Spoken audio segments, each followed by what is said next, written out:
রোববার রাতে অম্ল-মধুর অভিজ্ঞতা লিওনেল মেসি ভক্তদের জন্য। ম্যাচের ৬৮ মিনিট পর্যন্ত দাপট দেখানো এলএম10 হুট করেই নিজেকে তুলে নিলেন। মাঠ ছাড়ার সময় খুঁড়িয়েছেন, ধরেছিলেন নিজের বাঁ পা।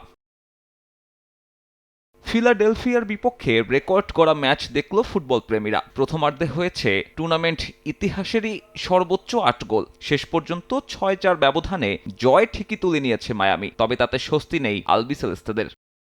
দলের হয়ে এদিন জোড়া অ্যাসিস্ট করেন মেসি, তবে ৬৮তম মিনিটে নেয়া একটা ফ্রি কিকের পরই যেন আর খেলা চালিয়ে যেতে পারছিলেন না। ডাগআউটে ইঙ্গিত করে বদলি করান নিজেকে। এরপর আর ডাগআউটে বসেননি, টানেল দিয়ে সরাসরি চলে যান ড্রেসিং রুমে। তাতেই শঙ্কা বেড়েছে। মেসিকে ঘিরে প্রশ্ন উঠেছে ম্যাচ পরবর্তী সংবাদ সম্মেলনও।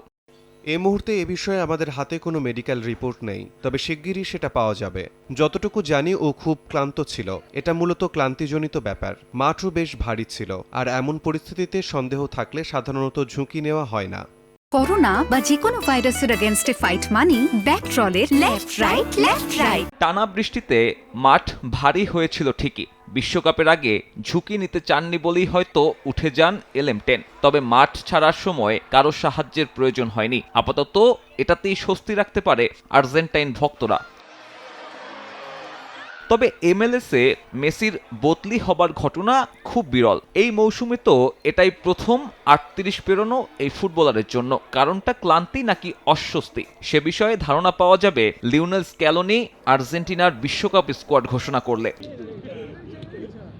আগামী ১৬ জুন বিশ্বকাপ অভিযান শুরু করবে বর্তমান চ্যাম্পিয়নরা। এর আগে ৬ আর ৯ জুন দুই প্রস্তুতি ম্যাচে অংশ নেবে আর্জেন্টিনা। তবে বিশ্বকাপ সামনে রেখে এখনও দল ঘোষণা করেনি তারা। ধারণা করা হচ্ছে স্কোয়াড সাজাতে শেষ মুহূর্ত পর্যন্ত বিবেচনা করবেন আর্জেন্টাইন বস। সাব্বির মিথুন, সময় সংবাদ।